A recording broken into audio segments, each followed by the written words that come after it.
Hello and welcome to our final episode.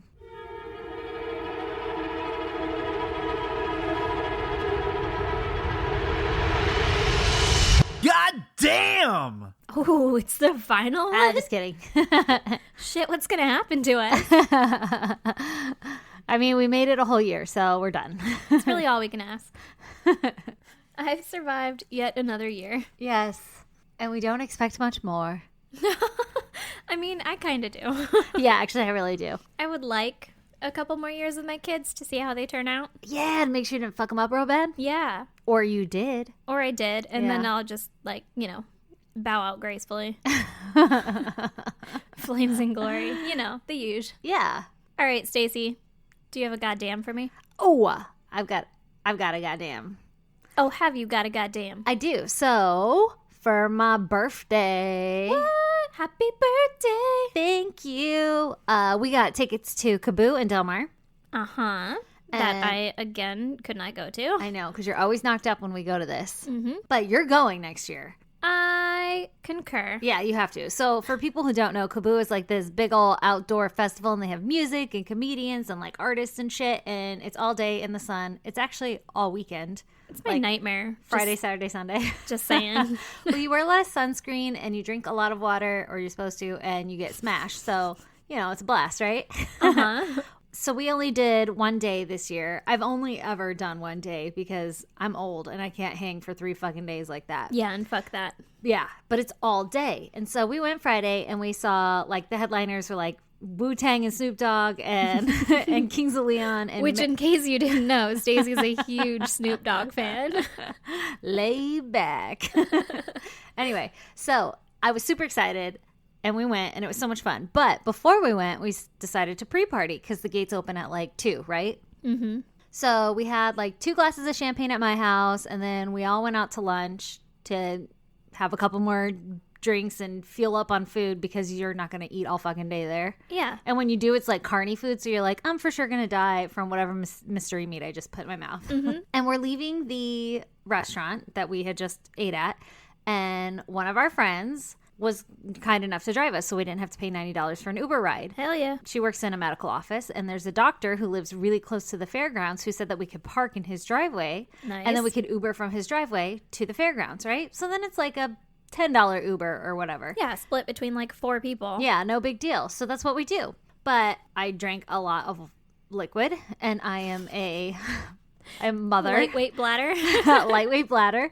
And so we had peed before we left the restaurant, and I was doing fine, and we get to the doctor's house, and it's a fancy ass fucking neighborhood. Like I'm surprised the cops didn't get called on us just for like standing outside in the neighborhood. Del Mar. Yeah, yeah, like Those are the people that like nice. own the thoroughbred fucking racehorses. Exactly. Seabiscuit. Yeah. And so he lives in a cul-de-sac, so we parked in there and we're standing outside. And the whole joke was, because I had to pump before we went into the fairgrounds, so I have like a manual pump, and I was just doing it in the back seat. And I'm like, oh my God, the security cameras are going to catch me dumping breast milk in your doctor's lawn. And our friend was like, God damn it, Stacey, I swear to fucking God, don't dump your breast milk in his lawn. And then so as soon as we parked, I handed it to Lee, and Lee like ran it to one of the storm drains and like dumped it. Like we were being so secretive. Oh my God. And like this contraband of breast milk. Exactly. It's probably really good for the trees.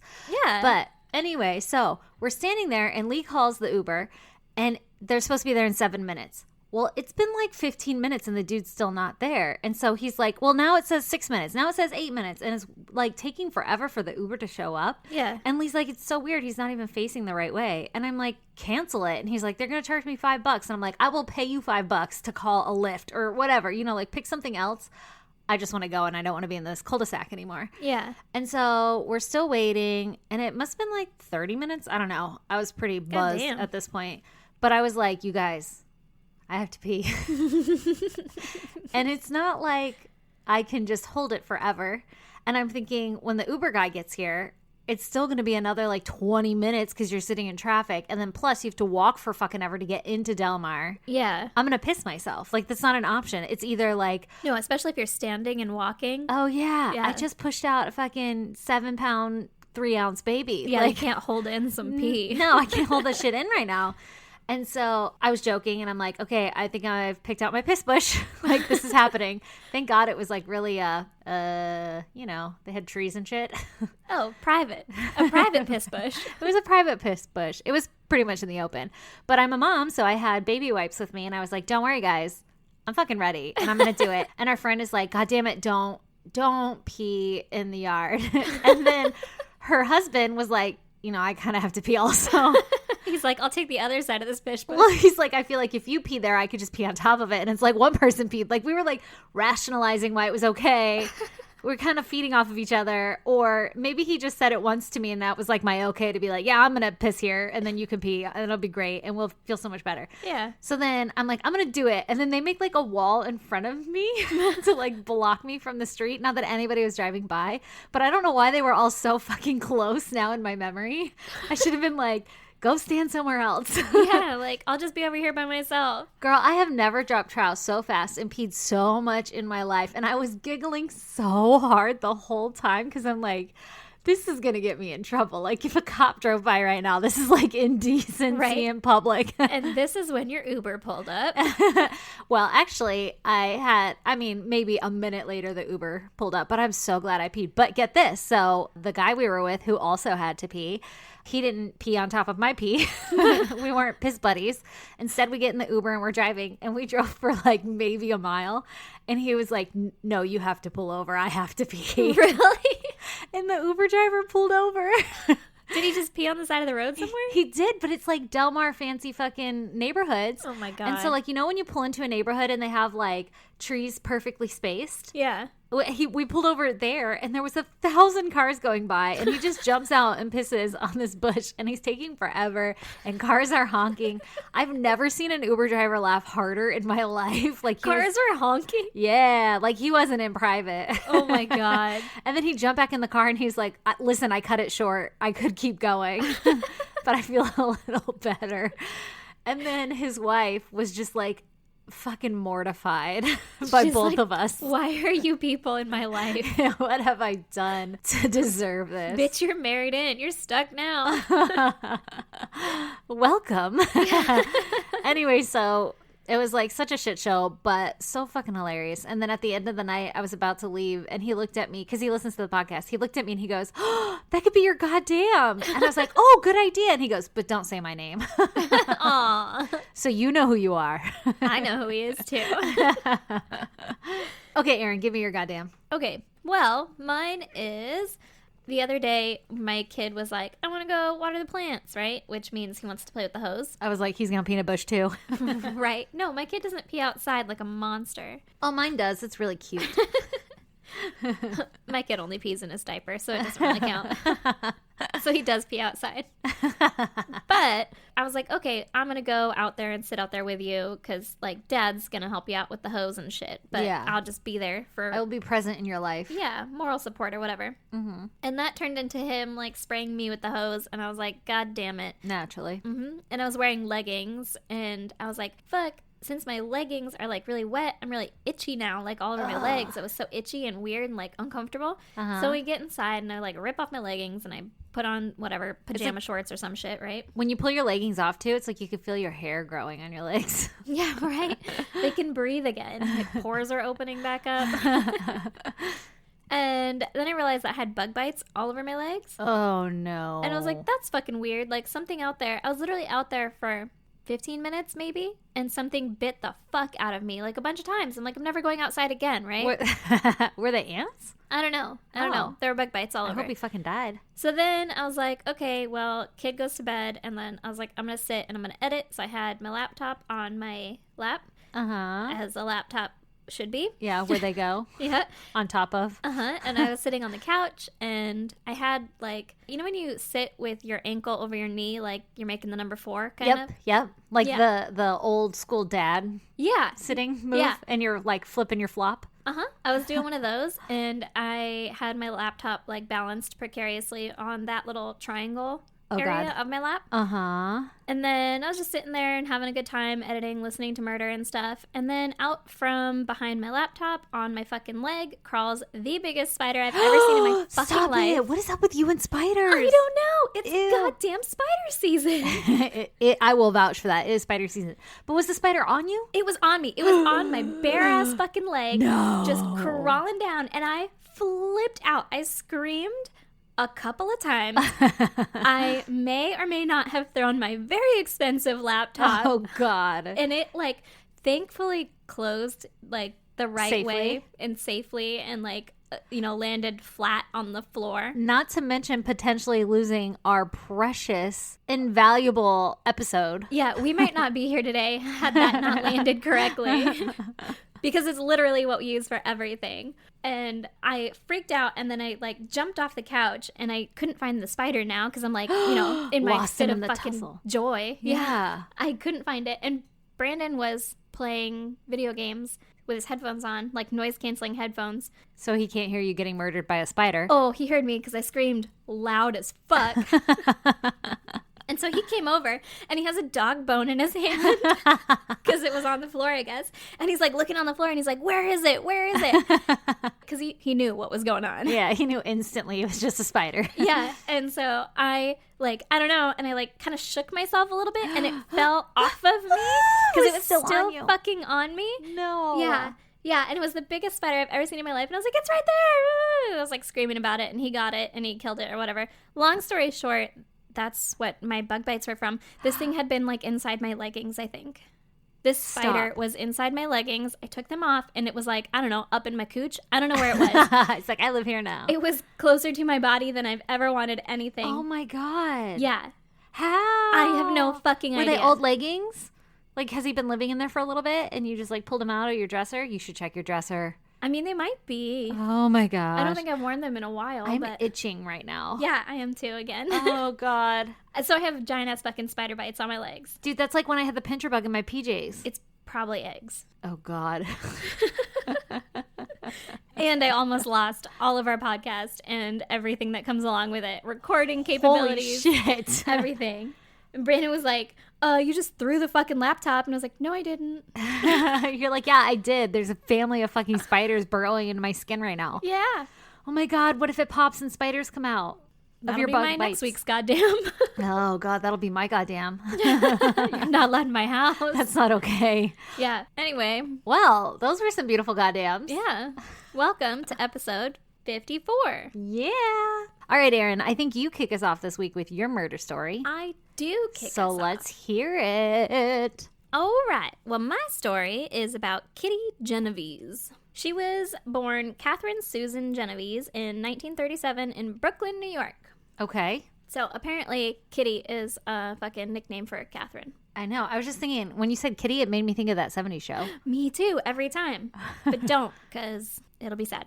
Okay. So she was the oldest of 5 kids, and her mom was American and her dad was Italian. Mm-hmm. She was raised Catholic and went to an all-girls high school. Oh, good. So she turned out totally normal. Yep, totally fine. She was a positive person and seemed self-assured beyond her years. Oh, that's a fucking quote. Yeah. I've never been more self-assured. Yeah, right? Her mom witnessed a murder in 1954. I'm sorry. What? Yeah, they didn't go into it. They were just like, yeah, and also her mom witnessed a murder. So they moved. Like, that was the fucking solution. Catalyst. Yeah, and so they moved to New Canaan, Connecticut. Uh-huh. But Kitty stayed back in New York to live with her grandparents because she was about to get married. So she's like, sorry, Mom. Fuck murder. Bye. Yeah. I'm fine. Yeah, but apparently, maybe it wasn't that safe of a place, right? Okay, sounds like it. It's Brooklyn, New York. right? Yeah. Yeah. So Kitty married her husband that year, but it was annulled less than a year later. Ooh, not a good marriage.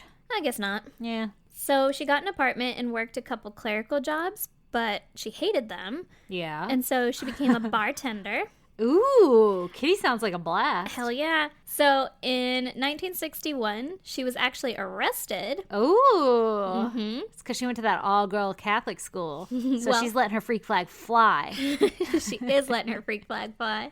But she got arrested for taking bets on horse races from her bar patrons. Oh, God, I love her even more. She was a fucking bookie. Yeah. I find that awesome. Kitty the Bookie. Mm-hmm. It sounds like the best mob name ever. Kitty the Bookie? Yeah. Yeah. I feel like you don't fuck with a bitch named Kitty. No. Yeah. You're like, oh, she's either really sweet or like she'll stab you. Yeah. And she like smokes 18 packs a day. Mm-hmm. And she sounds like Kitty. Marge. Yeah. Kitty. So because of this, she was fired from her job and she was fined $50. Ooh. Which back in 1961... is lots of money. Yeah, it's probably a lot of money. Yeah. But she got another job as a bartender and was busting ass, working double shifts, and she became a manager. Work it, girl. Hell yeah, get that paper. She was trying to save money to open an Italian restaurant. Ooh. And she's now living with her girlfriend, Marianne. I don't know if that means that she's gay or if it's like how old people say girlfriend when they just mean a friend who's a girl. Oh, got it, yeah. But this could very well be why her marriage didn't last. Oh. If it was actually her girlfriend. Which Yeah, I think she's it was like they were together. Okay. Okay, so on March 13th, 1964, she left the bar that she was working in and she drove home. She got home at about 3:15 a.m. and I know, does not sound fucking awful. Yeah, it does. Granted, she probably doesn't have to wake up till like noon for her next shift. That's probably true. But, I can't, like, Yeah. the bar closes at 2 and you still have to, like, put chairs up or whatever the fuck you have to do. You don't even get to go home at 2? Bleach the sinks. Yeah. Like shoo the people out? Yeah, exactly. So she gets home around 3:15 and she parks at her apartment complex, but she's about 100 feet from her apartment in an alley at the back of the building. Nothing good happens in an alley at the back of a building. Nope, never. Well, unbeknownst to her, she was being watched and followed. Oh, God. Apparently, this guy was sitting in his car and he saw her at a red light, and for whatever fucked up reason, he was like, yep, that's one's the mine. one. Oh, God. I'm going to follow her home. No. So he did. I hate those. Mm-hmm. And when she parked and started walking to her building, he got out of his car with a hunting knife and he approached her. Oh, Lord. She fucking booked it 'cause she's like, nope, this is not good. This looks a little sketchy. Yeah. She's like, I'm out of here. And he chased her down. He grabbed her and he stabbed her twice in the back. She was screaming, oh my God, he stabbed me. Help me. Oh, my God. Yeah, fucking awful, right? Oh, I hate it. A bunch of neighbors heard her yelling, and one guy yelled, let that girl alone. Which is such a fucking 60s thing to say, but... So the guy took off. Like, he's like, oh, fuck, people are around, right? Yeah, I'm in this populated area. Yeah. What the fuck am I doing? Kitty was seriously injured. Kitty was pissed. Kitty was pissed. And she tried to make her way to the rear entrance of the apartment complex, which was out of sight of any witnesses. Oh, no. Side note, nobody came to help her or be like, hey, man, you were yelling about being stabbed back there. Like, Do you need some help? Yeah. It's that fucking, like, diffusion of responsibility. Other people think they're going to take care of it. Like, oh, someone else will call. Okay, a little bit of jumping ahead here, but literally this case created the whole, like, diffusion of responsibility. Oh. Yeah, that whole fucking psychology complex or whatever it is. Yeah. That, where you're this supposed is where to, that comes from. you're supposed to yell out, like, hey, you man in the window, call 911. Yeah, you're supposed to And then he assign just shit. closes the window. I'm not a man. No, she can't be talking to me. Probably another window. But Don't ever call out Aaron for help. no, seriously. But also, That's crazy. this is me in that situation. I Yeah. wouldn't have gone down there because I'd be like, well, the other guy that was also in the window that I was like, do you hear that? And he was like, yeah. I'd be like, crazy, right? I'm like, that guy's gonna do something about it. Oh my God, I'd be out there like giving CPR, assigning tasks, You absolutely would. I'd be like, it taking is pulse. fucking 3:15. I'm gonna note it. Here's what she said. I was washing this dish. Exactly.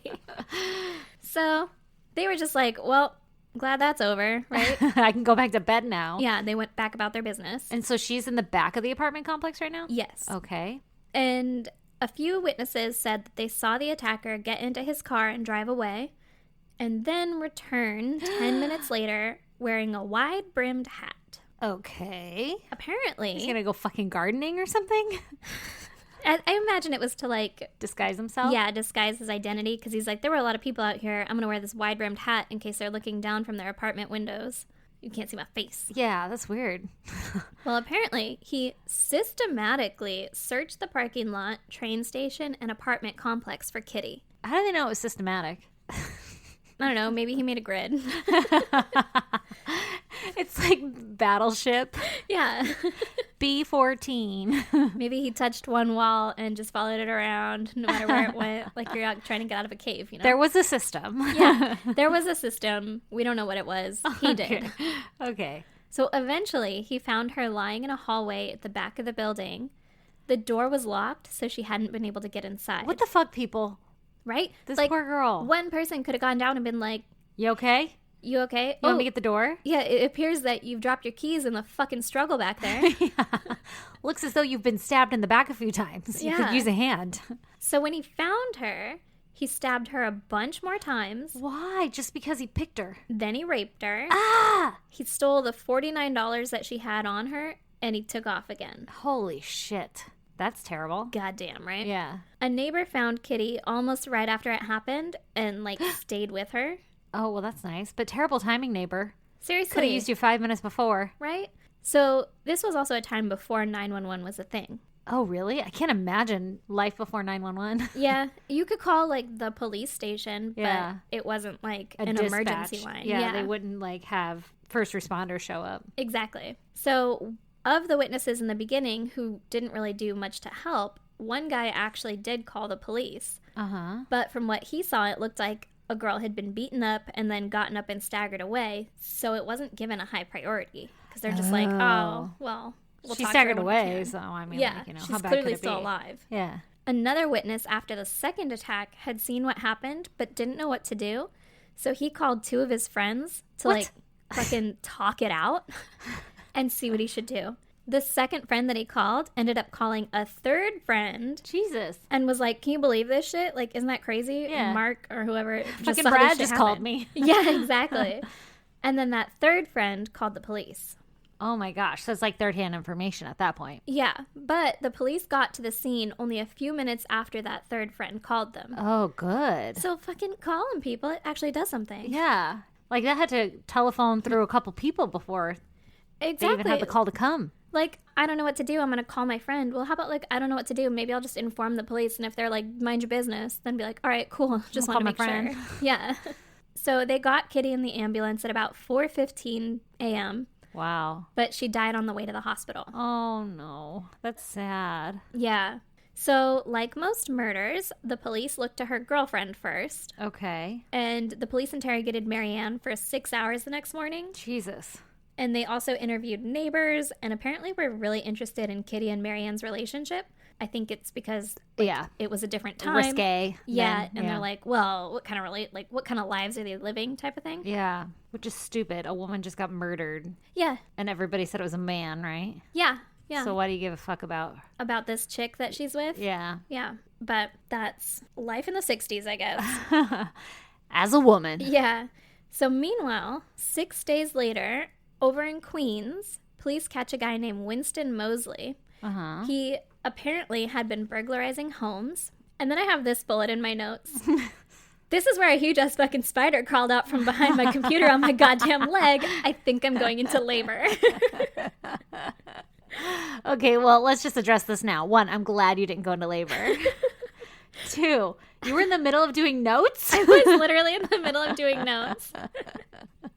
So, Oh my God, you're like, and then she died on the way to the hospital. Fuck! I remember thinking, as I was trying to get back into the swing of it, I remember thinking, I had so much adrenaline. I'm like, my notes are going to be different. Well, let's see if they take us on a different adventure. Yeah, I'm a different person writing this now than I was 2 minutes ago.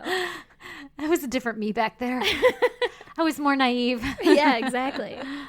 So, back to Winston. Uh-huh. Apparently, he had stolen a TV in the trunk of his white car, so they took him to the police station. And one of the cops was like, hey, didn't one of the witnesses to that stabbing say the guy was driving a white car? Oh, hey, look at this. Yeah, Put my detective hat on. exactly. And so they questioned him about the stabbing, and he confessed. Oh, shit. They're like, you know anything about stabbing? He was like, yeah, it was me. Yeah, I stabbed that girl. Oh, my God. So, a little bit about Winston Mosley. Uh-huh. He was 29 years old at the time of the stabbing, and he was married and had 3 kids. What? And no prior record. What the fuck are you doing? I don't know. Winston? My other note is, this motherfucker looks like Prince. They had his picture up, and I was like, this is Prince. Like, Prince did some stabbing. yeah, literally. I mean, I didn't compare them, but from looking at him, I'm like, he just looks like a little bit more rugged Prince. Oh, like, shit. Fucking weird. So now picture that guy just randomly stabbing this lady, right? In a wide brim hat. In a wide-brimmed hat. She wore a wide brimmed hat. The kind you find on a Behind an murderer. apartment complex. So in his confession, they asked why he did it. And he said that he just wanted to kill a woman. What? And that he preferred killing women because they were easier and didn't fight back. Well, how do you know? You never killed one before. Or Didn't have he? you? So then he confessed to killing 2 more girls. Oh, shit. Annie Mae Johnson, she was shot and burned to death in her apartment a few weeks before. Oh, my God. And Barbara Kralik, who was 15 and was killed in her home the year before. So, but his motive was just that he wanted to kill someone? Yeah, Oh, He that's was- scary. just in it for the killing. So that's a fucking serial killer, right? Yeah. I believe that is the definition. So on this particular night, he left his wife asleep at home and went out at 2 a.m. to go find a victim. Like, he was just like, I'm getting a hankering. Gotta go. That is so wild. Do you think the wife was like, yeah, he's fucking weird. Like, I could see him stabbing someone. I have no idea. Or do you think she was like, Winston? Not my Winston. Prince? My Prince Winston? I don't know. I imagine that a wife would have to know a little bit. Yeah, a little clue here or there. Have a feeling. Like, you know? he left the fucking peanut butter jar open again. Yeah. Serial Fucking killer. Crazy person. That was not a personal attack on my personal husband at all. From personal experience. He's a goddamn monster. Screw the lid on all the way, man. It doesn't take that much effort. It's already almost all the way on. You just stopped.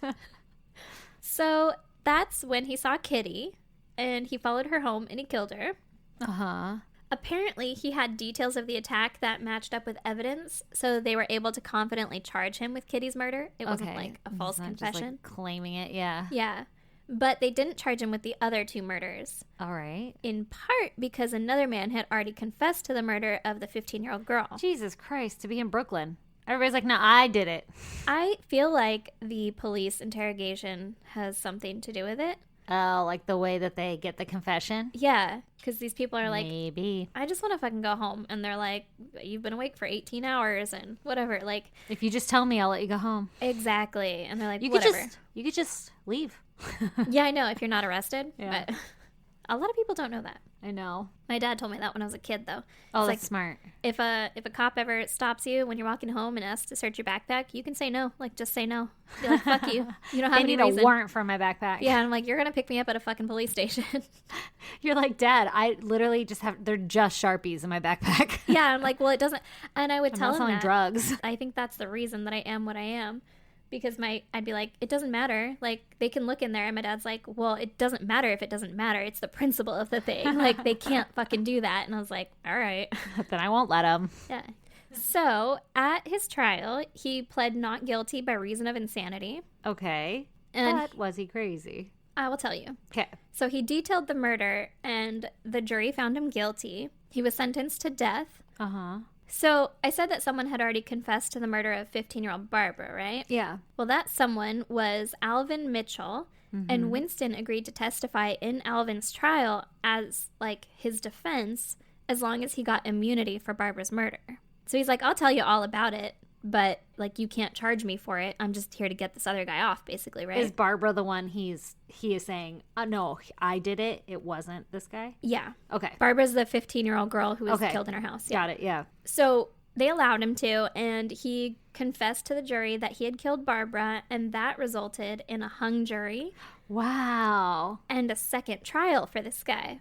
Uh-huh. But Alvin was convicted in that second trial. Even with this guy's testimony, or did they not allow it in the second trial? I don't know if they allowed it in the second trial or Oh. not, but Isn't that fucking crazy? That's crazy. Imagine being Alvin and you're like, but this other guy did it. He literally is telling you everything that happened. Exactly. That's fucking insane to me. But it was the 60s. Crazy. So, Winston's sentence was later reduced to life in prison since he should have argued that he was insane at the time of the attack, but sane at the time of the trial, which is when they tested to see if he was fucking sane enough to stand trial, right? Yeah. So, fun fact, I guess he scored 135 on an IQ test. Okay. Which I had to look up. Yeah.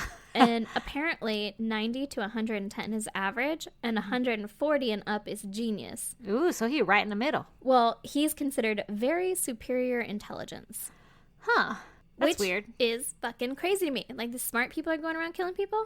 Well, like, he just had these urges? Yeah, and he didn't do a very good job because he confessed to it, like, instantly. He confessed. He did it in front of a bunch of witnesses and stuff. Like, he wasn't trying to hide it or his identity, really, other than a wide-brimmed hat. Maybe he wasn't sane at the time of the murder. That's why they're saying, like, this guy's really smart, but, like, why would he do all those things, right? Yeah. Exactly. So, he's in prison for life now, right? Okay. Apparently, he wasn't having any of that. And so on March 18th, 1968, he injured himself while he was in prison and he had to be taken to a hospital in Buffalo, New York and given minor surgery. Okay. And on the way back from the hospital, oh dear God, he hit the transport officer, stole his gun, and took off. Oh shit. They're always fucking making a getaway. Yeah, they are. Yeah. He made it to a nearby vacant house and was able to stay there for 3 days. Holy smokes. Yeah. Which I don't fucking get. Like, weren't you canvassing the neighborhood? I know.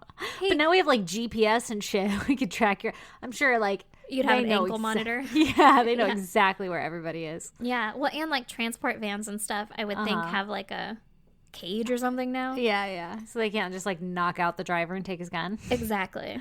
So then the owners of this vacant home, Mr. and Mrs. Kulaga... they eventually went to check on the house, and they found Winston inside. Okay. He bound and gagged Mr. Kulaga. No. And he raped the missus. Ugh. He kept them hostage for over an hour. Whoa. And then he stole their car and took off. But he left him alive. Oh, that's good. Just severely fucking emotionally damaged. Yeah, just pretty goddamn fucked up.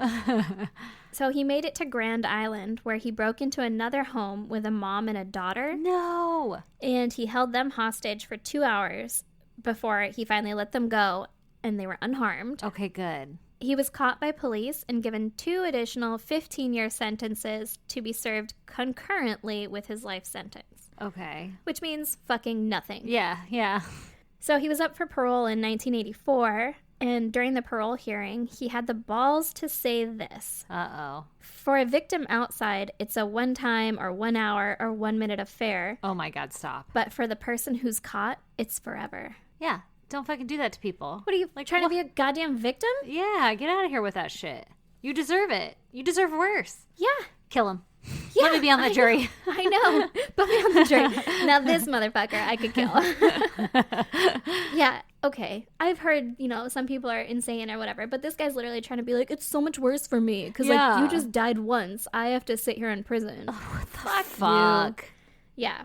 He also said that he didn't actually mean to kill her. He meant to mug her, but sometimes people die in muggings. You stabbed her a bunch, and then you came back and stabbed her more. A bunch of times, and you raped her before you stole, like, you raped her after she was dying. Ugh. And then you stole her money after all of that. Like, it wasn't for the money. Why would anyone want to do that? Rape a person? Yeah. I don't know. I'm, like, freaking out over here.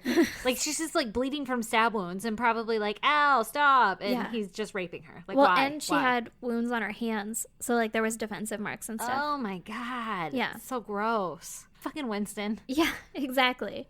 Either way, this asshole was denied parole, and he died in prison on March 28th, 2016, at 81 years old. How'd he die? Just old age? I think so, yeah. He was, like, the longest person in that prison, too. Wow. Like, the longest stint there. Yeah. I don't know if they count the time before that he escaped or not. Isn't that crazy, though? If somebody has life, they have, like, nothing to lose. To try to escape. Like, what are you going to give me? More time? Sure, whatever. Well, and they gave him time concurrent. Yeah. So, some notable shit about this case. We talked about it a little bit already. But apparently 38 people witnessed Kitty being attacked or murdered. Shit, 38. And didn't call the police. Oh, my God. Some of the witnesses later claimed that they didn't want to get involved.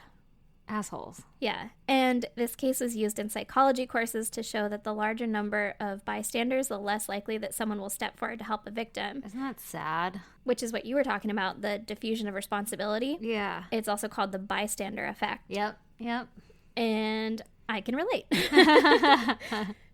Also, this case spurred the creation of 911, and it was created in 1968. The murder happened in 1964. Wow, So that's they were like, crazy. maybe we just need a place for people to actually call. Yeah, maybe we need to make it really easy for people to call us and get a hold of us. Yeah, exactly. And make it easier than calling your friend. Yeah, easier than calling fucking Becky to be like, did you see this shit? And Becky calls fucking Sarah. Yeah, and then that person's like, why have you guys not called the police yet? Oh shit, that's crazy. Isn't it? Yeah. Goddamn. Whoa. Okay, Erin, well, are you ready for my fucking murder story then? I've never been more ready for anything in my life. Yes, you should be. Alrighty, this week's story is about Dorothy Helen Gray, also known as the Death House Lady. Oh, fuck. Ooh, that's intense. Okay, so on January 9th, 1929, Dorothy Gray was born in San Bernardino County, California, to two alcoholics. Ooh, fun. Her life was starting off great. Yeah, good start. So her father was a cotton picker and her mother was a prostitute. Ooh, a toot. A toot, and she was often neglected as a child. Yeah. And she would have to scavenge for food and endure abuse by both of her parents. So she didn't have a great childhood. No, it sounds like it was an unwanted pregnancy. Yeah, it wasn't pretty. And when she was 8, her father died of tuberculosis. Well, that's good, right? Yeah. I mean, better to have no dad than an abusive dad. Maybe. And then a year later, her mother died in a motorcycle accident. Oh my God, she was a badass toot. She was a badass toot. So Dorothy was sent to live in an orphanage, and she was later adopted by some of her relatives. Oh, that's good. Yeah. At 16, she married her first husband, Fred McFall, All right. and she had 2 daughters with him, both of whom she gave up for adoption. That Yeah. sucks. She was like, I can't do this shit. Well, I mean, maybe she recognized that in herself, that she wouldn't be a good parent, so it's Yeah. better for the kids. Yeah. Then she got pregnant again with a 3rd child, Also, there's got to be a way to prevent that. but she had a miscarriage. Okay. I'm like, did she really though? Mm-hmm. But right. did she really? She fell down some stairs. Mm-hmm. Meet me at the top of these stairs, Dorothy. Okay, and then soon after the miscarriage, her and Fred split. Actually, Fred left her. Oh, okay. And she was really embarrassed by being abandoned by her husband. So she would lie to people and say that he had died of a heart attack instead of like that he just fucking bounced. Oh, my God. All right. Different times, man. Yeah, totally different times. She's like, I don't want to be an unwanted woman. I don't want to be an old maid. Exactly. She would also forge his signatures on checks that he would get. Like he left, right? And was still getting checks to the house or wherever. Yeah. And she would forge his signature and cash those checks. And she eventually got caught for doing this and served some jail time. Oh, yeah. That's fraud. Yeah, that's fraud. That ain't good. When she got out of jail, she fell pregnant again by a Ooh. man that she barely knew. Oh, that sucks. There's got to be a way to prevent this. Yeah. Didn't they have condoms in the 20s? Sheepskin or something? I don't I know. actually don't fucking know when condoms came about. I feel like... But fucking pull out at least. Yeah. Very minimum they had pull out. They did probably absolutely have that. Maybe they didn't know that like the spermie made the egg and the shit, you know? They didn't know how sex and babies worked yet. Modern medicine, I'm not sure when Maybe. that shit came around. Anyway. So, I don't know when it became modern. Then it was just wacky medicine. So she got pregnant again, and then she gave that kid up for adoption as well. Okay. Because again, she's like, I am not fit to be a mother. Yep, not cut out for this shit. Nope. And then in 1952, she married a man by the name of Axel Johnson, Ooh. and they stayed together for 14 years. But the marriage was super shitty and rocky and all that shit, and they eventually separated. Okay. Then, in 1960, she began running a brothel. Running one, though. Yeah, she owned that shit. Girl's got aspirations. Yeah, she's fucking working it. I feel like I don't want to mess with Dorothy. Yeah. So now she's Madam Dorothy. Yeah, so Madam Dorothy is running a brothel in Sacramento, California, All right. and she gets busted. Oh. They're like, hey, madam, you can't be doing this shit. Are brothels illegal back then? Yeah, turns out, because she spent 90 days in jail. All right. Maybe That's it just not was that like, bad. no, it's really not. But maybe it was like off the books brothel, and they're like, no. You got to put that shit on the books. Yeah, you got to pay the government Yeah. for those toots. Okay, so After she gets out of jail, she gets arrested for vagrancy, and she got another 90 days in jail. So she's not doing so great, right? No, it In and seems out to be of jail. going downhill. Yeah. In and out of jail, had a rough childhood, shit's going down, keeps getting married, not working out, knocked up, not working out. She just hasn't had a nice run. So once she gets out of jail for that like last 90-day stint, she gets released and she finds work as a nurse's aide. Okay. And she cares for disabled people and the elderly. They were like, "Can I see your resume?" And she was like, "Yes, I used to run a brothel." Yeah, so I really know how to take care of people. Yeah.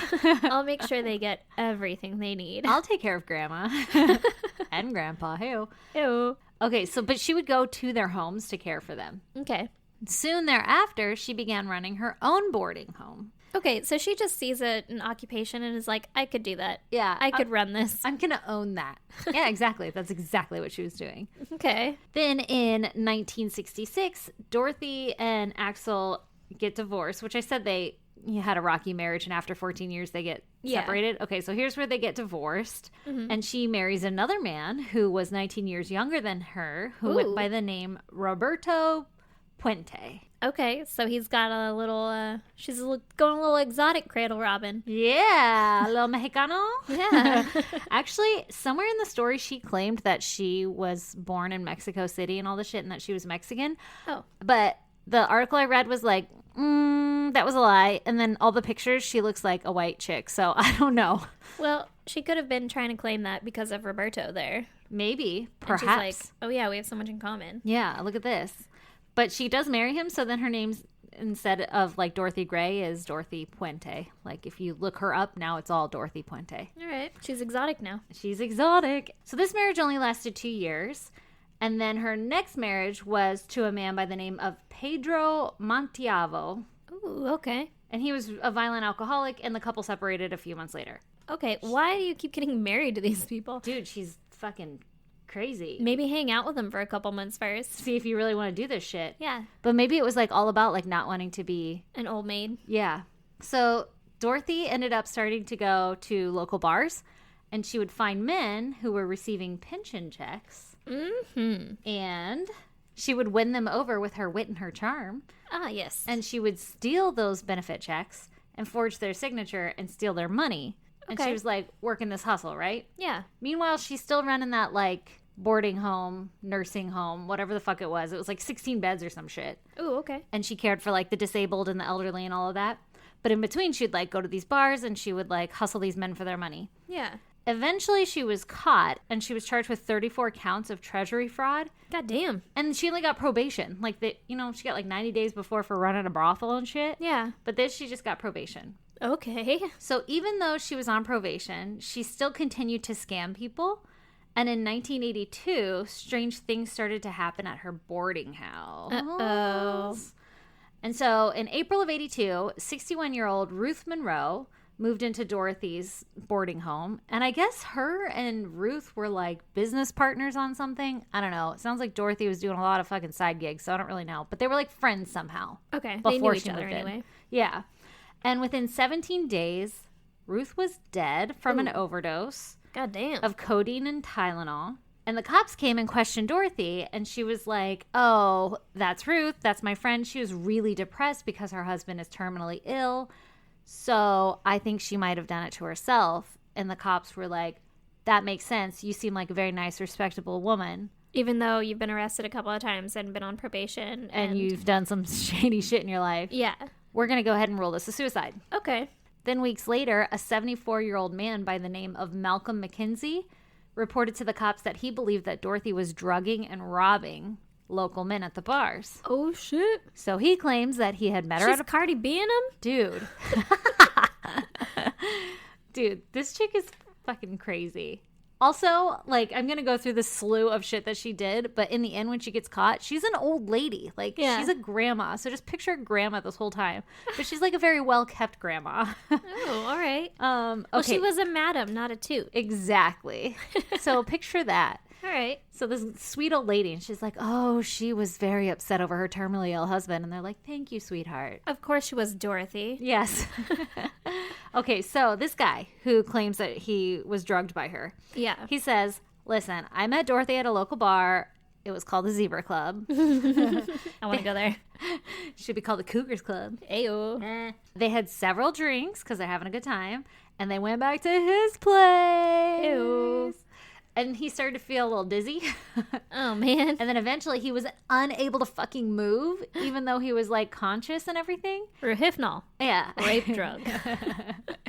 He got roofied. Yeah, he did. And so he was just sitting there, not able to move. And he just fucking watched Dorothy rifle through all of his goddamn shit, stealing stuff. Oh, my God. And I guess she stole a rare penny collection. Oh, son of a bitch. And a diamond ring literally right off of his finger while he was sitting there just watching this bitch go through his shit. Goddamn, that sucks. Yeah, right? Imagine you're just sitting there like, please don't. Excuse me, ma'am. Yeah. So the police go to Dorothy's house and they're like, hey, some shit's been going down. People are saying you're doing this. There's been some allegations. Yeah, and she gets arrested. Okay. And she was convicted of 3 charges of theft and was given 5 years imprisonment for what she did to this guy. Wow, okay. Yeah. 5 years. 5 years. That's impressive. Yeah. While she was in prison, she snitched on someone because I guess that's what she does. We all know what happens to snitches. Well, she got jumped. And so they placed her in like protective custody, which I don't know if protective custody was better or what. But then she started to get letters from a 77-year-old man who had a habit of writing ladies in prison or jail or wherever the fuck she was. Was he outside? Yeah, he's in the outside. Okay. She was on the inside. Uh-huh. And his name was Everson Gilmuth. His name was what now? Everson Gilmuth. Everson? Everson. All right. Anyway, so the two become pen pals. Okay, yeah. And they're writing back and forth. Then they start to hit it off a little bit and a little romance is sparked. Mm-hmm. And she's like, I'll be out in fucking a year, dude. Wait for me. Yeah, exactly. And he waits for her. All right. And when she's released in September of 1985, he meets her there to pick her up in his red 1980 Ford pickup truck. Ooh. Obviously, I named everything off because that's important. Yeah. Okay, so the couples get along so much that they start making wedding plans. Ooh. And they open up a joint bank account together because shit's getting serious. Yeah, he's like, I trust you. Yeah, with my life. And my money. All of my hard-earned cash. Okay, what marriage would this be? Like 4? I don't even fucking know. At one point, I started numbering them and I was like, fuck it. I don't know. This bitch just got married a lot. Yeah. Should I stop right. calling her a bitch? No. It's fine. The direction the story is going Yeah. sounds like she's kind of a It's bitch. fine. Okay, so like I said, they open the joint banking account together and they rent out a room in a local boarding house. Okay. And then they rent out the whole house. Ooh. So then they're like, we're going to take all these rooms and we're going to go back to doing what she was doing before, where we would care for these disabled and these elderly people. And we'll Yeah. rent out rooms and this is how we're going to make money, right? Okay. So that's what they start to do. And evidently, Everson was like kind of a pushover and everything because he was like so obsessed with her. And she loved it because he wasn't like a, quote, demanding lover. So she didn't have to like put out or anything. According to her. He's like 77. He's probably like, it's fine, just breathe on it. I'm better now. I can go another week.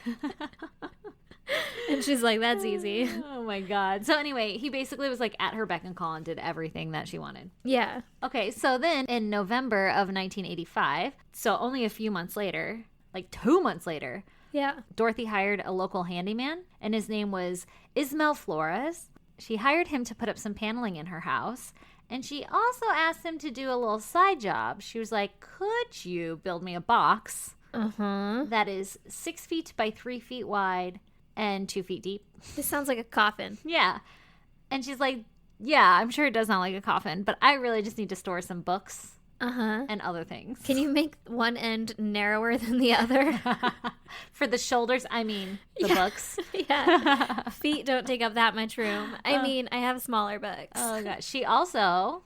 I want to have a coffin and have it just be like where I store my books. You can have that. You're an adult. I could. We I should could do make whatever that. I want. Let's do it. And then, like, the shelves come out, and then you have a coffin Yeah, exactly. to hide all your dead bodies. She wants to be buried with her books Dear God. because I don't want anyone to know what I read. Yeah, seriously. All those young adult books, hide them. Okay, so she also just so happened to sell him Everson's red Ford pickup truck Uh-oh. for only $800 because she was like, if you do all the shit for me and give me $800, I'll let you have this truck. And he was like, that sounds like a fucking steal. All you have to do is build me a coffin and take away this evidence. This body. You have to be an accessory to murder. Yeah. And give me $800. And he was like, I'm in. What? I've Seems been a waiting little for this fishy. deal my whole life.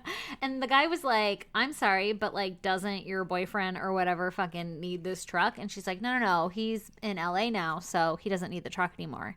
He won't be driving anywhere anytime soon. Yeah. And so the handyman was like, okay, sounds good. And then the next day, when the handyman returned to like, I don't know, fucking keep working or whatever, she was like, hey, remember that bookshelf you helped me build? Could you please help me store all of my books at the storage shed? Could we use this truck that you just bought off of me? And could you help me take it to the storage place? Okay. Whatever. And he was It wasn't like, I want to bury them in my yard. no, it was like, oh, I got a storage unit and I need to put all my books in it. And I nailed it shut so you can't see the books. And we're going to need another guy to help us carry it because my books are really heavy, like about the weight of a man. Yeah. Well, books are really heavy. They are. That's true. So that wouldn't be too suspicious to me. Yeah, except for like, why'd you nail it shut? But I might be like, ma'am, your books are leaking. Ew. Okay, so the handyman is like, of course, let me just get a neighbor to help us load this box in the back of the truck. It's not suspicious at all. No. And then the two of them, they begin to drive to the storage shed or whatever. And then Dorothy's like, wait, stop. And he stops like along a riverbank. And she's like, let's just dump the box here. They're your books. Yeah. And she goes, no, it's fine. The books in that box, it's just junk. Like, I need to throw it away anyway. So let's just throw it in the river. And so this handyman doesn't question her. He's just like, okay, it's kind of weird, but let's just get this over with. So he helps her throw the fucking coffin bookcase into the river.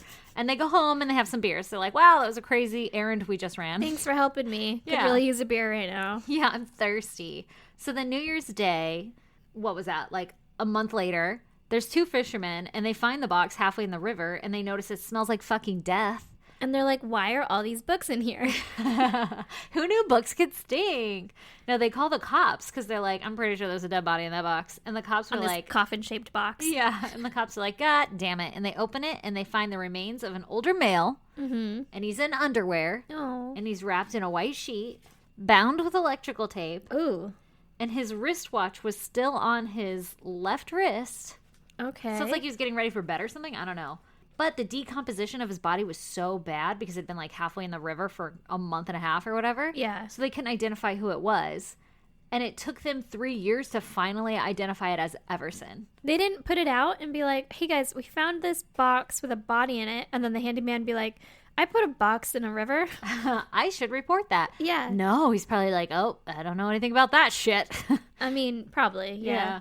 Okay, so this whole time that, you know, they found, he's like her first, well, not her first because technically it was her friend Ruth, but like the first obvious one. Like somebody found the guy and she's just like out here like, I'm gonna keep fucking doing this shit. Yeah, it was an obvious homicide, not a suicide. Yeah, exactly. Ruled that way anyway. And so the whole time that he's dead too, she's collecting his pension. Oh, God. Side note, she's like, oh, he's not dead. He's in LA. And she would write letters to his family to be like, oh, he's not feeling well. That's why he hasn't come out.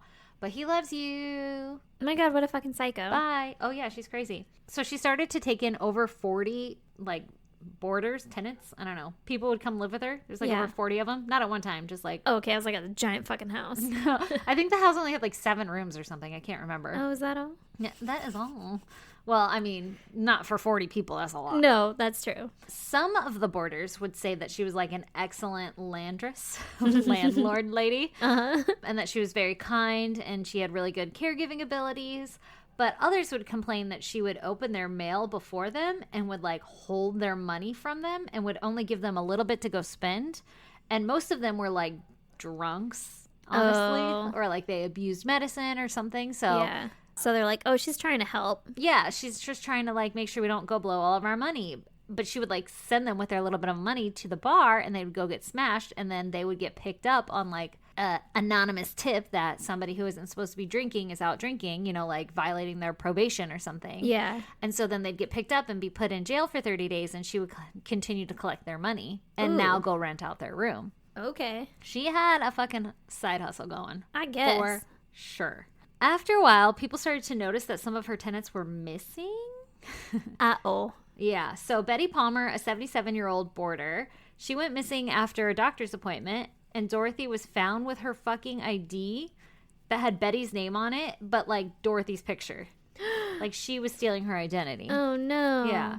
Leona Carpenter was 78, and she was placed into Dorothy's care after being discharged from a hospital. Like, social workers would recommend people to her and be like, oh, you're going to get such good care there. We've heard such good recommendations. Exactly.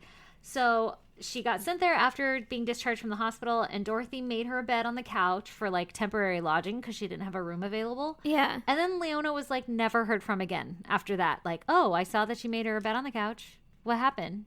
Yeah. She gone. Oh, she just didn't want to stay on the couch, so now she gone. She gone. So then James Gallup, he was a 26-year-old man, and he had brain tumors removed from his head. Ooh. And he was placed in her care and never heard from again. Ugh. 62-year-old Vera Martin moved in, and shortly thereafter, she was never heard from again. Ooh. Bert Montoya moved in, and Dorothy took charge of his finances, pretty much like everybody else. And he wasn't heard from again, and she would tell family that he was in Mexico visiting family, like other family. Yeah. Not your side. Yeah, The other side. Like anybody who questioned. Actually, Bert, him missing, the social worker is the one that like flagged people like, I know he's not in fucking Mexico. Ooh, Like, okay. there's some shit going on. That's kind of like jumping ahead, but it's coming up. And she's like, I'm going to stop recommending people to you because they keep going missing. Exactly. So suspicions start to rise, and social services came to like inspect her because they're like, what the fuck? All these people are like going missing. But she was able to lie herself out of it. Okay. Lie her way out of it? Yeah. You know what I mean. She got to lie, and they were like, we believe you. You're a sweet little old lady. Yeah. Even though she had like all that prior history of like going to jail and all this shit. Yeah, but you're a sweet little old lady. Like, that can literally skew someone's whole perception of the events. It fucking works. I can't wait to be a sweet little old lady. I know. You're going to be so sweet. I know. I'm going to get a perm. Yeah, this lady had a perm. I bet she fucking did. And it was a great perm. So, exactly what you just said. Social workers stopped sending clients to her house because they were like, hey, all my clients keep going fucking missing. Like, what the fuck? I'm not going to recommend them anymore just in case. Like, even if nothing is wrong, Yeah. it's a little fishy. I'd like someplace to keep an eye on them. Exactly. And then another, like, red flag was that when they would go to her house, it smelled real bad. Okay. Like, the stench surrounding her house was so bad in the summer that her neighbors wouldn't turn on the AC because they didn't want the smell to, like, get sucked in into their home. It was so bad. That sucks. And Dorothy was always out in her garden, like she was a big gardener, and she would always blame the smell on fish emulsion that she would use as fertilizer in her garden. Mm-hmm. Or she would say that the sewer backed up or that there was, like, rats dead in the floorboards or some shit. She always made up an excuse, and they were like, oh, the sweet little old lady. Yeah. She's having such a hard time. She could probably say anything because she's Yeah. just a little old lady. She's like, there's squirrels in the walls. And they're like, Yeah. oh, okay. Oh, that's just Dorothy. She would also dump bags of lime and gallons of bleach on the lawn to combat the stench. Like, okay, but the bleach is a little odd, Yeah. Miss Dorothy. Yeah. Madame. She should try kerosene. She should. I've heard that stops smells. That's so weird. And she would also spray lemon air freshener, like whenever people would come over, like the social workers. Yeah. She'd like go crazy and spray it to try to make it smell better, but they'd be like, wow, it smells like lemon death now. Not quite sure what's going on in here. Like goddamn orange spray for shit. It smells like shit oranges. Why would you pick food Yeah. to cover up a stinky smell? Okay, so people were obviously getting really suspicious of her because all of those things, right? People missing, it smells like dead people. We're on to you. I'm really interested in how she's fucking killing these people. Yeah, this little old lady. Yeah, this little old lady. I feel like if she came at me, I'd be like, stop. No. Hey, ma'am, could Please you not? don't. But you have to remember, these are like elderly and sick people also Yeah. that she's going after. I just wonder, is it a hammer? Is it a Ooh. pill? Ooh. Okay, so that social worker that was taking care of Bert Montoya, the one that was supposedly in Mexico visiting family or whatever, Yeah. she was like, I don't buy your fucking story. I'm going to file a missing persons report. Okay. And she does so, and she's like, go check out Dorothy. Something shady's going on there. Yeah. So the detectives come to talk to her. And while they're there, a male resident passed a note to one of the cops that said that Dorothy had instructed them to lie to them. Ooh. And so they were like, that's really fishy. and, and then, That's not something normal. yeah, we should investigate this. Yeah. So 4 days later, on November 11th, 1988, the detectives come back to search her house. Like, they come back with a search warrant. And they brought shovels because when they were there, they noticed that the soil had recently been disturbed in her garden in the shape of a body. Maybe not in the shape of a body, but where you're like, for sure that's a body. Like that's about 6 feet by 3 feet. By 2 feet. Yeah. Exactly. So they start digging in that freshly undug area, and they hit what they thought was a tree root. And they climb into the hole. Oh, God. And they're like, let's inspect this closer. And there was like scraps of cloth and what looked like beef jerky. Oh, gross. And so the detective was like, let me rip this tree root out with my bare fucking hands. And so he reached down and he grabbed the quote unquote tree root and he pulled, and out popped a fucking bone with a joint. What was he expecting? He's I don't know. Let's look for bodies in this hole. Let me just dig at this beef jerky with my fucking hands. Like, how? I'm sorry. I don't know. How dumb can you be? I don't know. It's so gross. That's literally what you're looking for. And you're like, whoa. A body. Probably because she's so innocent and everything. And they're like, whoa. Because get this, But it you're gets literally worse. digging in a spot to find a body. And then you find beef jerky and you're like, it's probably a tree root. That's fucking stupid. That's stupid. Sorry, I'm It mad gets now. so much worse. Okay. Okay, so they keep digging, and then they discover a shoe with a foot inside of it, and They're like, maybe it's a mannequin. exactly. They're like, Oh my God. they're like, oh fuck, this is a human. Like I thought maybe it's just like some animals or some shit, but oh my God, there's like a body in Just here. burying dogs back there. Yeah, so they're like, let's stop and let's call in the proper forensic anthropologist to come in. Maybe we should stop fucking up this crime scene.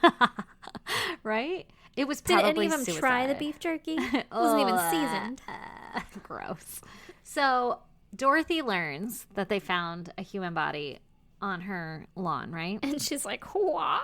I'm sorry, what? Not and me. So she acts really surprised. Of course. As they're like digging up her fucking backyard. Oh, also I should mention that she had like poured some fresh fucking concrete back there. She hired a local, I don't know if he was like a drunk man or just a homeless man or what, but a local man to like come help do some handiwork. And some of that handiwork was to pour a concrete slab. Okay. And then after he did this handiwork, he also went missing. So there was a lot of red flags. See, and now this guy, I feel like this handyman wasn't that old. No, I'm probably not if he's like helping her fucking Pour pour concrete? concrete slabs and shit. Yeah. Yeah. So what is she doing to these people? So Curious. so they break up the concrete slab, right? So as they're breaking up the concrete slab and like looking for fucking bodies and shit, she's like, oh my God, am I under arrest? And the detectives are like, no, sweetheart, it can't be you. Like, I'm sure there's like other murders going around. Like, They're just using your whole home as a graveyard. yeah, I mean, how unfortunate for you that these bodies are buried back here. I You're can't a believe victim. you've had to live with this smell for so long. Yeah, and you've been trying to combat it. You didn't know you were living on top of all of these dead bodies. So she wasn't a suspect or anything. Oh my God. And so she was like, all right, well, I'm going to go get a cup of coffee And never come across back. the street and never come back. Did she really go for coffee, or was it like bourbon and cigarettes? No, she really went for coffee at All like the right. hotel across the street or some shit. Yeah. But 7 people were ultimately unearthed in her fucking backyard. Okay. And I'm going to name those 7 people off. So it was Bert Montoya, the original one that went to Mexico. Yep. He was found buried under a freshly planted apricot tree. Oh, okay. Dorothy Miller, 64, was found with her arms taped to her chest with duct tape. Oh my God. Benjamin Fink was 55-year-old man who was found in his underwear. See, Betty- 55. He could fight off a 78-year-old woman. I know. Or however old she is. She's in her 70s, right? We could do the math. Yeah, she's 59. A 55-year-old man could fight off a 59-year-old woman. Well, All right, go on. okay. Betty Palmer, 78. Her remains were missing her fucking head. Oh. And her hands and her lower legs. This shit baffles me because I'm like, how the fuck did a 60-year-old woman do all that shit, right? Yeah. How the fuck do you behead a corpse? Like, I- I don't feel like I could do that with all I of my know. infinite strength. Dorothy was like a frail little woman. Yeah, she was grandma. Yeah. Okay, so Betty Palmer was found buried in the front yard by the sidewalk. Oh my God. Like, how the fuck did you do that? Leona Carpenter, 78. She was the one that was freshly buried in the backyard, who the detectives, like, dug up her fucking leg bone. Yeah, her beef jerky bones. Yeah, her beef jerky bones. James Gallup, who was 62, and Vera Martin, who was 64. And when Vera was unearthed, her wristwatch was still ticking. Oh, so like- it hadn't been that long. No, I mean, and honestly, I don't know how long a fucking watch battery can last, but you're right, it wasn't that long. Yeah. Okay, so all of these bodies were like super badly decomposed, and the internal organs had kind of melted together Ugh. and mummified into a blob. Ew. Yeah, gross. And one of the techs on the scene said that it was so disturbing and rancid that she began to like compulsively shower after being a part of this investigation. Oh, God. And she had a hard time with eating any kind of vegetables that grew in the ground Ugh. because they grew in dirt, and she like Didn't like that. yeah, that's where they were buried. That's pretty fucked up. And this lady was a vegetarian, so she had to stick with like I don't know, fucking Beans? Yeah, I was like trying to think. Do you think Fruit? she was okay with like pumpkins? I mean, yeah, I don't know. Everything grows not on the carrots. ground, technically, if you think about it that way. Yeah, but like maybe not root vegetables. Yeah, not like potatoes. Good thing she didn't like beef jerky. Yeah. Yeah. So like I said, Dorothy had gone for coffee, right? And she never came back. After a while, the detectives were like, oh, shit. Hey, I think she might have actually had something to do with it. She might have done this because where the fuck did she go? On account of she's gone now and she had access to everything and everyone. Yeah. That sweet little old lady. Yeah. Kind of suspicious. And their So- sergeant was like, hey, you fucking let her go? God damn it. You had one job. So they find evidence in her house of her collecting everyone's pension and shit. Yeah. And they even found like this little like piece of paper that had everybody's initials on it and how much money she was collecting from them monthly Oh or my God. stealing from them monthly. And it was $5,000 or some shit that she was getting just God damn. on the side, right? And this is in 88, so that's a lot of money. Yeah, That's a lot well- of money today. Plus, they're all paying her to stay there. On top of that, right? Yeah. So obviously they have a clear motive, like she's jacking all their money, and she Mm-hmm. has a history of doing this shit to men at the bar. So this is our woman. Yeah. They actually did some detective work and were like, oh, fuck. Oh, God damn it, Dorothy.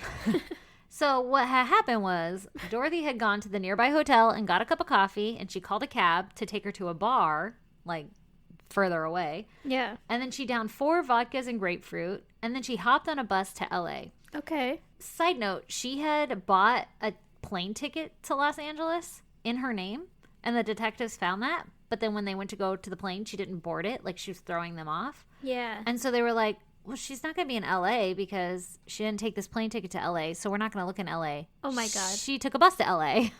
So she was in fucking LA. Okay. And she was laying low in a hotel, but she couldn't, like, stave off her old ways for very long because she went to a bar and she made friends with 59-year-old Charles Wilkes. Okay. She struck up a conversation with him and she was like, hey, are you getting Social Security? And he was like, that's not a weird question at all. Yeah. And she's like, how much? And then so he told her. And she's like, oh, well, what if we make a deal where, like, I'll come cook meals for you and I get to live in your house? Because I'm, like, super down on my luck. I'm in this hotel right now and I need a place to stay. Yeah. And he was like, nah, I'm cool. Oh, that's good. I can make my own food. And she was like, damn. And she goes back to the hotel. Almost got him. Almost got him. And so Charles is at home and he's like, I was really weird back there. And he turns on the news and he sees her fucking face all over the news. And he was like, motherfucker, that's the girl I met. And so instead of calling the cops, he calls the press. And he's Oh, my like, God. hey, I think I know this girl that you have all over your news station. She's staying at this hotel because she told me, but I'm telling the press instead of the police because Exactly. I'm a freaking dum-dum. Exactly. And the press are like, this is a good fucking story. And so they call the cops and then they go to her hotel where Okay. she's staying, where the cops show up. But they got like fucking full on front row seats to this goddamn arrest. Yeah. And so the cops surround her hotel, motel, Holiday Inn room, whatever the fuck it was. And they arrest her without incident. Like, she opens the door and she's like, ah, fuck. You got me. Yep. And then as they were like flying her back to Sacramento or some shit, and she was like, listen, I took all their money, but I didn't kill those people. No. Yeah. No, that wasn't me. I shot the sheriff, but I did not shoot the deputy. Exactly. But how fucking lucky is Charles that he didn't fall for that old fucking switcheroo game? Yeah. Because one of the articles even said, like, she came there and one of her fucking purple high-heeled pump shoes was broken and busted, and he felt bad for her, so he took it to the cobbler across the street to have it fixed. Like, Oh, my God. yeah, like, she was milking him for shit. I don't know Yeah. if this was several meetings or just one. Yeah, right? But either way, he was like, but you can't come live with me. I don't feel that bad. Yeah, but I don't want you in my house. Exactly. So March 31st, 1989, she pled not guilty to 9 counts of murder because 7 in her yard and then the 2, like her husband before and her friend Ruth. Yeah. And it was 4 years before her trial began in February of 1993. God damn. Yep. The prosecution stance was that Dorothy would prey on the vulnerable and she would steal their money and kill them to steal their identity to continue to cash in their money, right? Yeah. She would buy fancy clothes and have this big old lavish lifestyle because of it. And she even got a fucking facelift done Ooh. off of this blood money. What would how she would do her killings was by giving them lethal doses of Dalmane, Okay. which is a sleeping pill. Oh. And when it's mixed with alcohol, it's deadly. Yeah. Also, if you give a lethal dose of anything, it is deadly. I believe that's the definition. Yeah. Yes. But most of these people were alcoholics, so she would like drug them and then they'd get drunk and then they would die.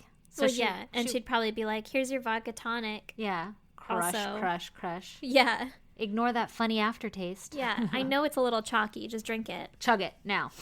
The jury found her guilty of 3 counts of murder, but they couldn't come to a unanimous decision on the other 6, which I don't know how or why. Like, Yeah. Like, obviously. I mean, maybe the Ruth one, they were like, okay, but maybe not, right? Yeah. And maybe the husband one, they're like, but maybe it was something else. Yeah, but how about the other 4 But that all were buried all of the together? ones that are all from her home and they're buried together, like if you find one of them from her as Yeah. guilty, then I feel like all of them would be. Right? Like, I mean, come on. Circumstantial evidence at that point. Yeah. But so they could only determine it for 3, so the judge declared a mistrial. What? So that just means that basically she didn't get the death sentence. Okay. But she did get life without the possibility of parole in 1993. And in 2011, she died at the age of 82. Whoa. And that's how my story abruptly ends because I got tired of writing fucking names and stories and shit. But holy fucking shit. So it was this sweet little old looking lady. She had like a facelift done and everything, but she would pretend to be like all sweet and nice. And everybody was like, it couldn't possibly be Dorothy. Meanwhile, she was like jacking people's money and fucking drugging them up until they die. And then asking people to like, hey, handyman, can you come fucking dig this hole for me? And then she Kill would the like handyman. throw them in there. Probably is like he knew too much or something. Well, she was probably like, yeah, he's digging a fucking hole. Would He you knows like a what that drink is. after all that work? Yeah. Come on drink it in this inside. hole. How is she getting all the fucking bodies to these holes? I don't know. Dude, I can't drag a body. I know. Maybe she would like have them die on a sheet and then drag them that way. Because some of them were found with sheets. Oh no, you're not feeling well? Lay down right here. On the floor, please. Yeah. Can you cross your arms? I'm just going to put duct tape here. Yeah, we'll just keep them together. Okay, but another thing I wanted to mention was that while she was in prison, some like reporter or some shit had started working with her on creating a recipe book. Oh my god. So she fucking gave him like a bunch of recipes and her little stories inside this book also Recipes for what? for like cooking. She's a granny. So like, She could probably make a mean fucking cobbler. here's my top secret fucking peach cobbler recipe. Yeah. You want some irresistible chocolate chip cookies, let me tell you. Also, grind up some fucking sleeping pills. Yeah. Right? And I can make you a mean vodka tonic. Exactly. So that's the story of fucking the granny killer. That's crazy. Yeah. You know what's blowing my mind a little bit more than all of that, though, is that the trial was in like the 90s. Uh-huh. Like, we don't have trials like this anymore. Like, you don't hear about shit like this anymore. Oh, I know. Like massive, Yeah. like shocking things of like burying people in the backyard. Yeah, like if someone came out right now and they were like, oh, by the way, this is all over the press and the news. Like, this fucking little old lady was found with fucking 10 bodies, 9 bodies, or whatever. God, that'd be amazing. Yeah. I Well, know. not amazing, but you know what I mean. It would be quite entertaining. It would be very entertaining. Maybe it's like, you know, once in a century. Yeah. Yeah, and then how funny that she got put in jail and she fucking snitched. Who knew Granny was a snitch? Well, listen, she's just looking out for number one. Yeah. She's like, I'm going to get put in protective custody and then I'm going to write this man. Yeah. And then I'm going to make him fall in love with me. Can we just address, though, like every day of her fucking life had to be a goddamn nightmare? Like, how much work to be married so many times, so many fucking adoptions? You've got to be mentally ill Yeah, for sure. to be like, And to be able to carry out that many lies. yeah. Yeah. And to be like, this is totally normal. I'm going to live my life this way. And I'm not going to lie, she does kind of look like the crazy old lady. Yeah. Like, she's a sweet old granny looking thing, but she looks crazy. Ooh. I'm excited to see your picture. I'll put it up on the website. Well, goddamn. Speaking of website, Yeah, speaking of website, if you want to see pictures and stuff, it's isgdpodcast.com. that's right, it is. And also you can email us at isgdpodcast@gmail.com. You can Facebook, Instagram, or tweet at us at isgdpodcast. Yep. You guys should subscribe, rate, and review if you haven't already. Yep. Oh, our merch and our Patreon. Oh, is on the website. True. Yeah, go to the website, isgdpodcast.com. I don't have to say that again, but go to our website and there's merchandise there. Eventually, we're going to come up with a new design. Yeah, we are. After Erin pops out this baby and when she feels creative enough. Yeah, maybe when I'm on maternity leave.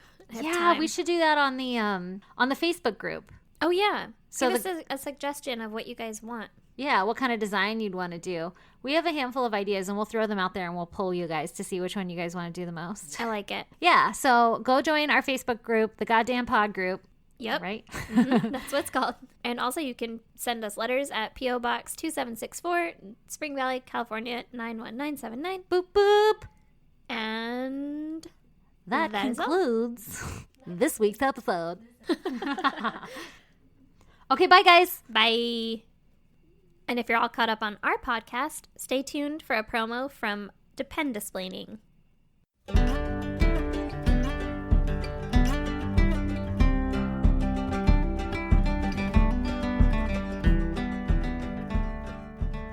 Hello, we're the ladies of Dependisplaining, and we're here to give you a glimpse into our military lives. Whether you are affiliated with the military or not, do you ever wonder about certain topics related to the military? Well, wonder no more. We are here to give you an insight into this crazy lifestyle. So take a ride with these dependents at the wheel as we navigate through the hectic but scenic roads of the military world. You can even ride shotgun. We, much like you, have no idea what we're doing, but we'll figure it out together. So listen to Dependisplaining. Because wherever you go, there you are.